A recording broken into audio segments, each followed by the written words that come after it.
عرضم که من همیشه یک مسئله ذهن من رو مشغول کرده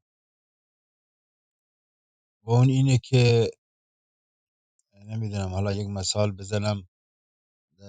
یک دوستی دارم که هنرمند شاعره و توی یک اداره هم کار میکنه. ایشون نقل قول میکرد از چگوارا، علاقه شدیدی به چگوارا داره. میگفت که چگوارا میگه که هنرمند اونه که آشوب بکنه، نه اونیه که در جهت مسیر رودخانه شنا بکنه. و هنرمند همواره اینه که همه چیزو به هم بریزه و عوضش بیاد یک چیز نو رو بنیان گذاری کنه.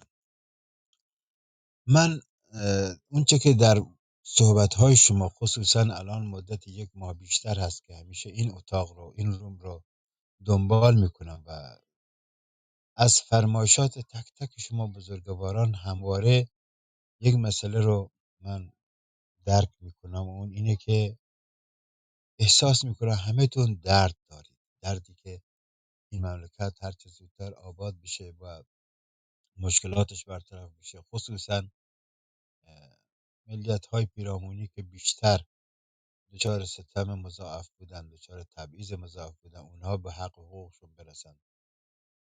اما یک نکته هست از مسئله نقطه نظر سیاسی: بعضی از مسائل آرمانی هستند و بعضی از یعنی آرمانی هستند و حقایقند و بعضی از مسائل واقعیتند و ما در جامعه با آنها مواجه هستیم.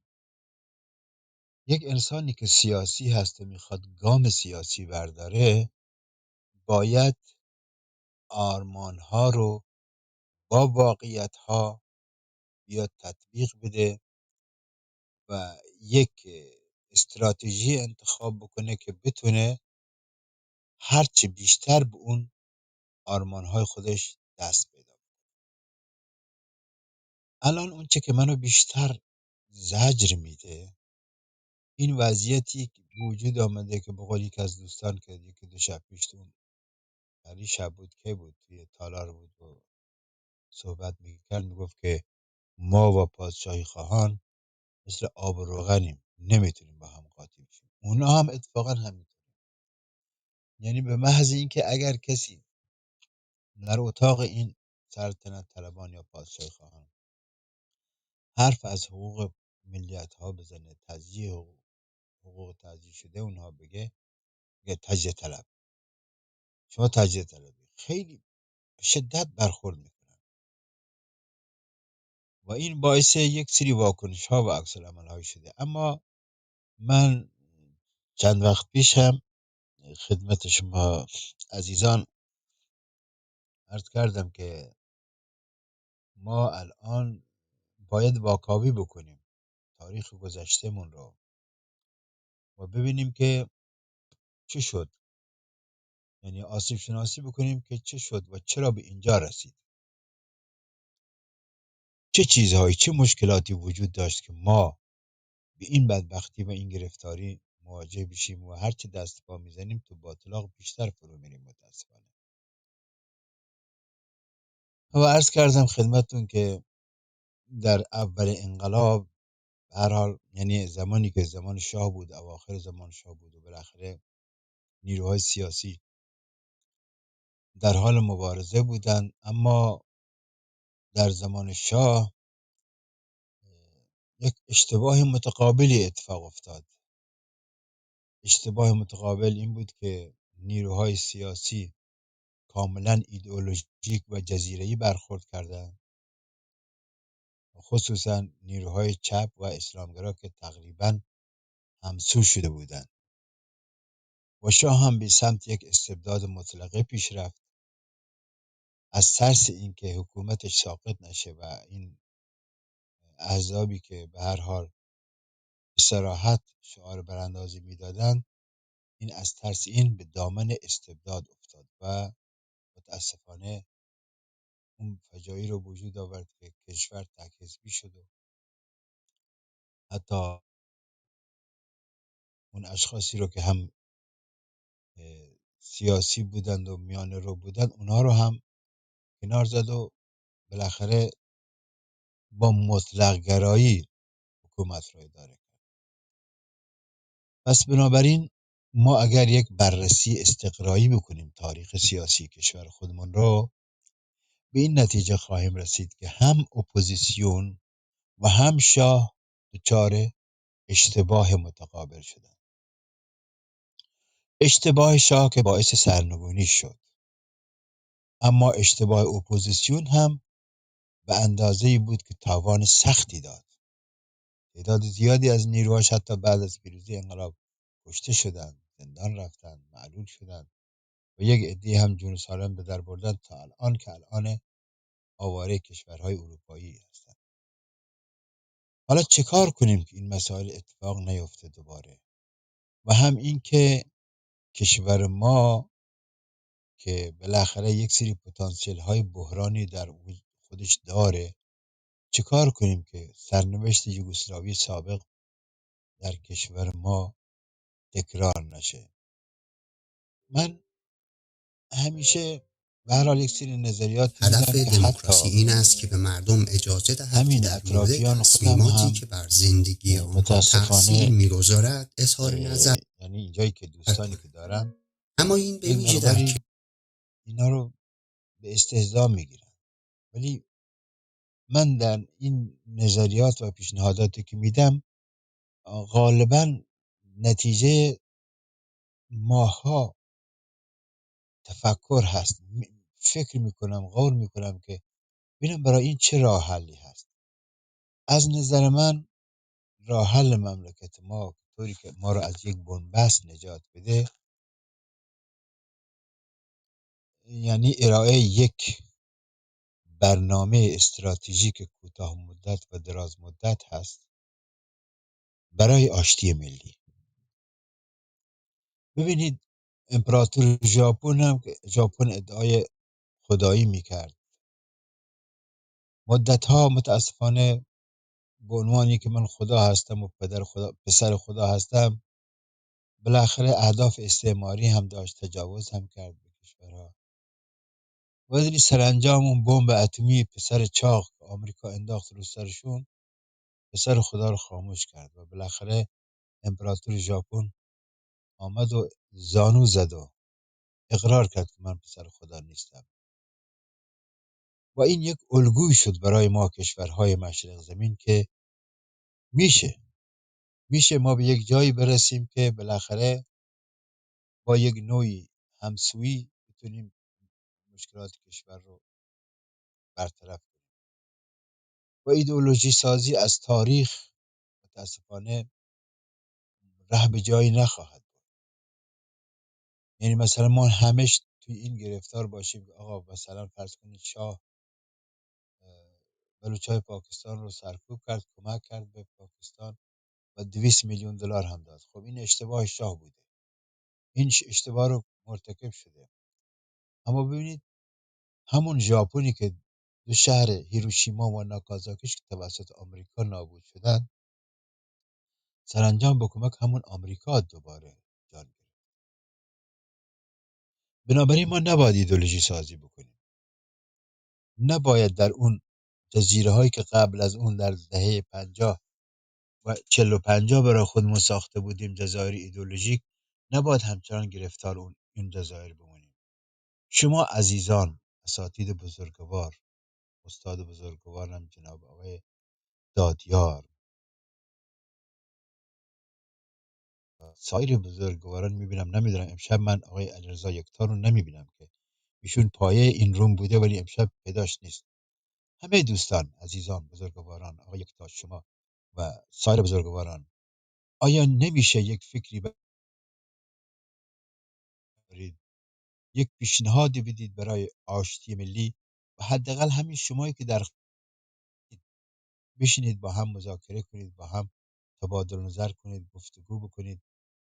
ندید یعنی ابتکار عمل رو به کادرهای پایین ندید. یک حزب سیاسی، یعنی مثلا من اینطور که من میبینم توی فضای مجازی، سمپات ها هستند که رهبران سیاسی رو دارن به دنبال خودشون میکشونن. اون یکی سلطنت طلبه، اون یکی دیگه چیه، تو خیابون میفتن به جون همدیگه و به همدیگه فحاشی میکنند و بالاخره یک نوعی تابو سازی کردند که رهبران سیاسی باید به دنبال اونا باشد و الا احساس میکنن که ما سمپاتهای خودمون را داریم از دست میدیم. اینها دغدغه‌های من هست. امیدوارم که منو به چیزی متهم نکنید. من درد دل میشینم اینجا، گاهی مایوسم، نمیدونم، یعنی با این جسد نیمه جانم که افتادم شب تا صبح درد میکشم. همیشه تو این فکرم که خدایا یک روزی خواهد آمد که من آزادی رو ببینم.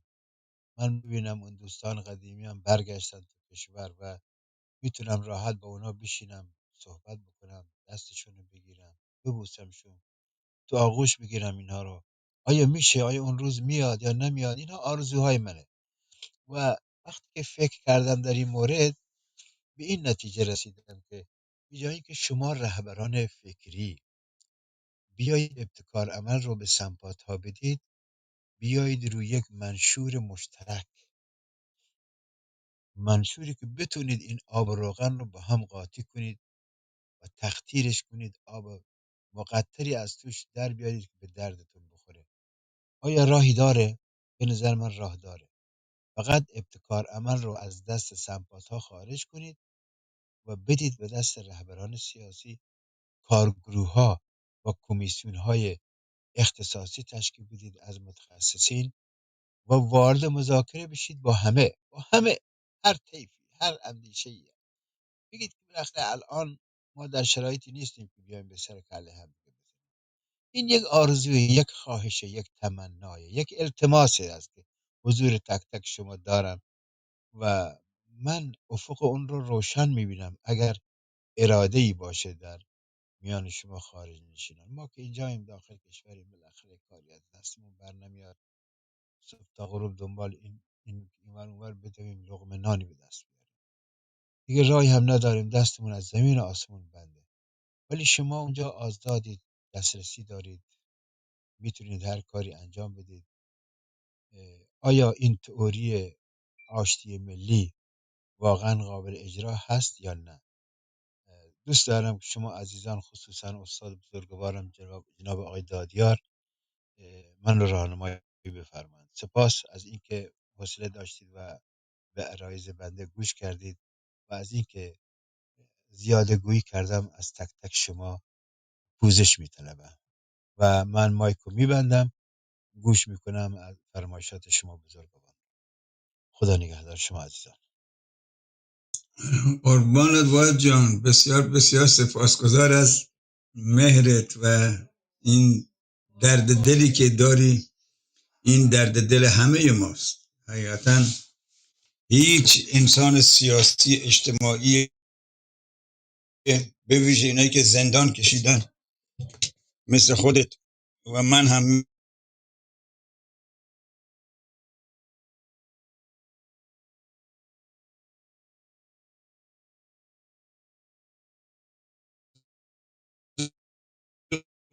جامعه ایران مواجهه، دردش خیلی بیشتر از اون قحطی بود که مردم در جنگ جهانی اول ملت ایران دوچار شد که 9 میلیون نفر مردن. ولی امروز دردها خیلی ظریف شده. امروز نداشتن یک تلفن برای یک بچه کلاس 9 دبیرستانی، یک موبایل، خیلی بدتر از فقر بچه است که به خاطر یک غذای چرب و نرم ظهر با پدر و مادرش میگریست. خیلی دردناکه. نداشتن یک تلویزیون در خانه برابری نیست با کفش به پا نداشتن. حتی خیلی دردناکتره. بچه ها میتونن برای یک هفته بدون کفش راه برن، ولی واقعا 7 شب و یک بچه شهری نمیتونه بدون تلویزیون سر کنه. دیوانه میشه. دردها ظریف شده. عرضم به حضورت که واحد جان، همه ما این آرزو داریم و این درد رو یکسان میکشیم. یعنی ایران و خارج از کشور نداره، فقیر و غنی و نداره. این درد درد واحدی است. ولی بهرام جان ممکنه منتظر باشه، من پاسخ شما رو چون یک کم به درازا میکشه، چون این خیلی خیلی پرسشه و خیلی پاسخ داره. بذاریم بهرام جان اگر بخواد سخن بگه، من پس از بهرام جان سخن میگم. بهرام جان کنار مایکی میخوای بله سخن استاد، بگی؟ اگه اجازه بفرمایید. بفرمایید. سلام خدمت شما و استادان بزرگوار. اگه اجازه بدید من هم یه سوال خدمت شما بپرسم. البته اگه اجازه بدید یکم توضیح بدم در مورد این خواهش سوالتون. میکنم، حتما. تشکر.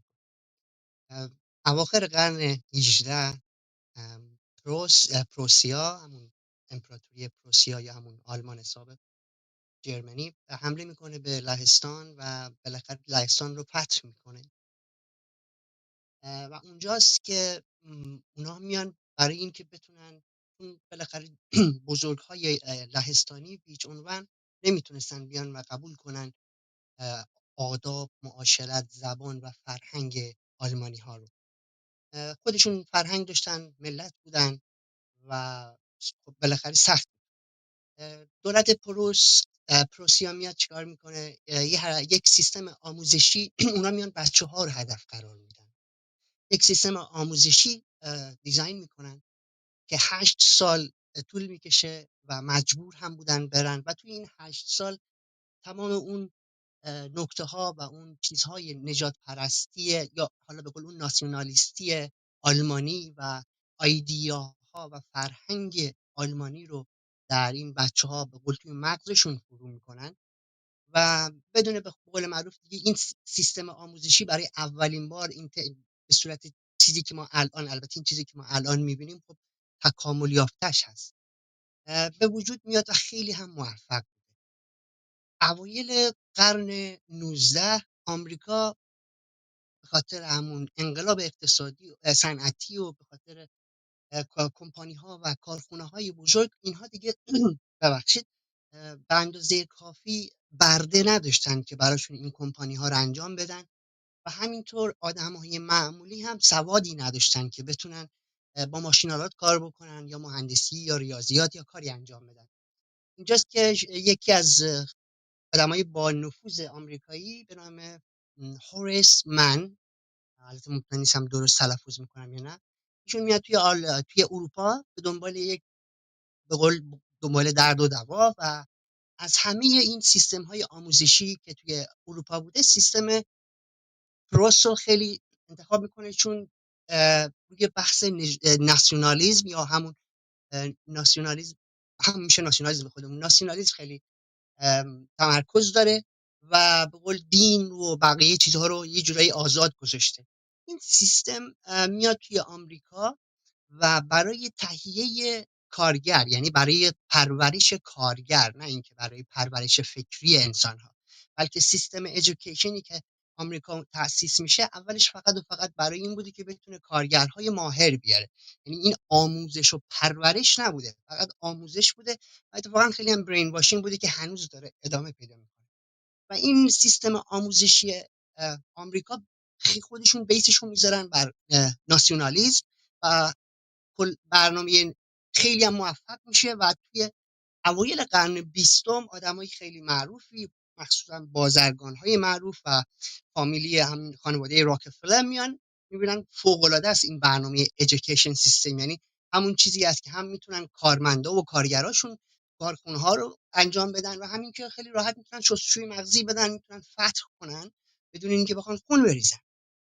و اینجاست که سیستم ادویکیشن میاد بر وارد و بعد از طریق حالا اواخر قاجار ما میدونیم که مدرسه داشتیم تو ایران، ولی به صورت درست حسابی این سیستم زمان رضاخان وارد میشه که چه جوری هم وارد میشه باز هم دقیقاً البته شاید شما بپرسید چرا این مسئله چه ربطی به فدرالیسم داره، چون ربط خیلی مستقیم داره. میخوام به اینجا برسم که سیستم آموزشی که از آمریکا به قول به ایران وارد میشه و بعدها ایولو میشه و این حکومت آخوندی هم همون رو ادامه میدن، بیس بر فاشیسم و ناسیونالیسم هست. چیزی به نام کشور میاد، پرچم میاد، ملت ایران میاد به قول معروف اون تاریخ 2500 ساله رو زیر خاک 4 تا اروپایی میان بیرون میارن، 4 تا کتیبه در میارن. من خودم شیرازی هستم، میدونم که مثلا 100 خورده است، الان اون موقع نبودم ولی خب دیدم عکس‌ها رو که مثلا کل تخت جمشید 2 تا ستون بیرون بوده.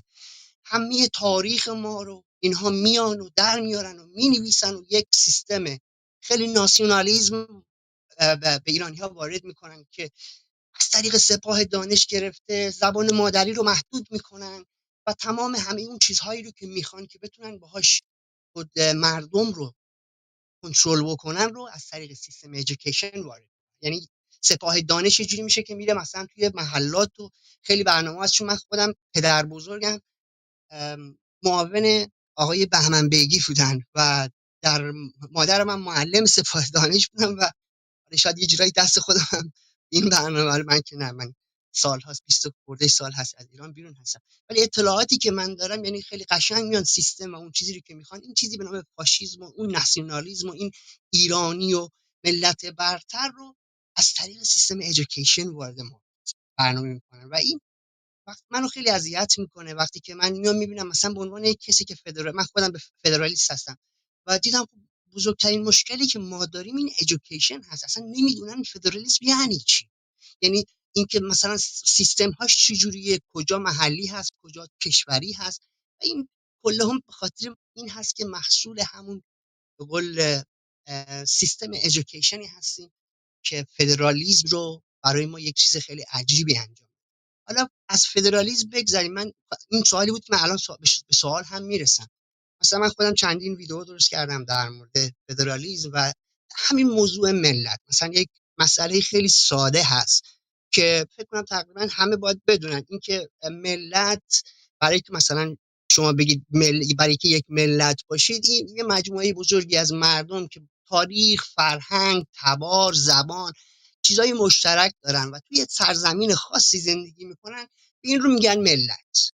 حالا شما حساب کنید مثلا ملت کرد که بالای 40، من دقیقا نمیدونم چندین میلیون جمعیت توی 4 کشور هم هستن، ملت کرد هستن. شما نمیتونی بگی چون کشور ندارن. الان مثلا توزیع کشور خیلی ساده است. برای داشتن یک کشور شما باید منطقه فیزیکی داشته باشید، شما باید دولت داشته باشید، حاکمیت کامل داشته باشید، مرز بین‌المللی داشته باشید و همسایه‌ها مردم کشورهای بین‌المللی شما رو به رسمیت بشناسن. این میشه کشور. برای که شما یک ملت باشید نیازی نیست که شما مثلا کشور باشید یا مرز خاصی داشته باشید. من فقط صحبتم اینجاست که این مسائل خیلی ساده از طریق سیستم ایژوکیشن وارد ایران شده. الان ما چجوری میتونیم در مقابلش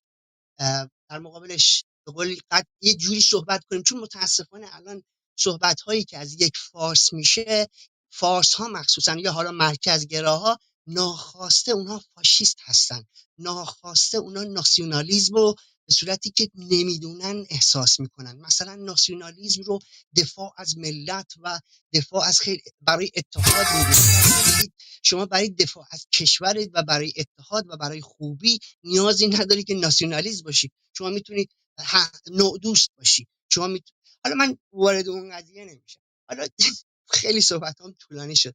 فقط از شما خیلی دوست داشتم استاد شما به من بفرمایید بگید که دلیل چجوری ما میتونیم این سیستم رو واقعا با این سیستم مبارزه کنیم. چون الان بچه‌هایی که توی ایران هستن اگه educated هستن، یعنی اگه تحصیل کرده هستن، از این سیستم تحصیل کردن، و کسانی هم که خارج از کشور هستن متاسفانه الان من چیزی که میبینم بیشتر دنبال ارائه قدرت شخصی هستن و زیاد به دنبال اون جنبش نیستن، مگر استادای بزرگواری مثل خود شما و کسانی که سالهاست توی این بحث هستن. ولی خب برای واقعا براندازی، برای اینکه توضیح دادن مسائل سیاسی، نیاز یک چیز خیلی بزرگتری داریم که بقول اونهایی که خارج از کشور هستن و شاید تا آخر عمرم نخوام برگردن، نه فقط فالوآپ نمیکنن بلکه به دنبال مثلا فالوور گرفتن، به دنبال پلتفرم، به دنبال فروش به قول یا همون مسائل مالی و قدرت، باعث میشن که اصلا شاید اونها هم توی تله جمهوری اسلامی گیر کنن.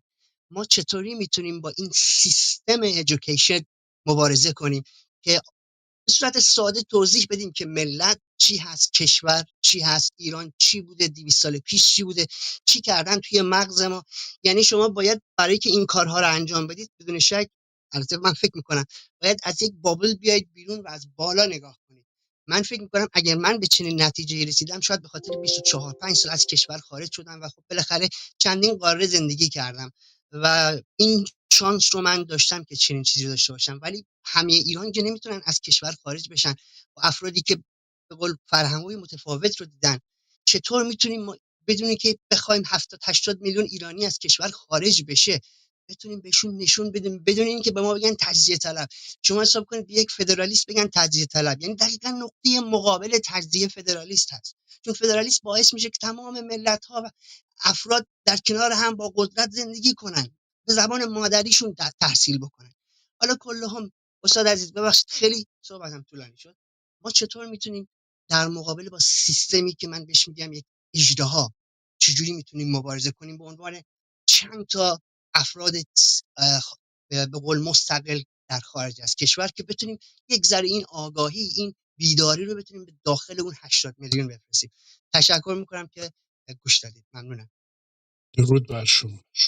برام جان باور میکنی من هرگز نمیخوام تو، حتی اگر دوستان همه برن قهر بکنن از من، ولی من حاضر نیستم که صدای تو بریده بشه، چون انگار توی یک گهواره ناز خوابیده بودم واقعا. و یکی از داغ دیده ترین مادران که واقعا شیداترین مادران برای یک فرزند یه چیزی رو بگن که اون بچه به جایی که بخوابه قشنگ گوش بکنه و با اون گوش کردنش صفا بکنه. داشتم بهره می بردم هم با صدا، حالت صدا، و هم برای اون چرا که از صمیم دل بر یک مسئله راستین که یکی از بدیهیات مطلق در جغرافیای ما سخن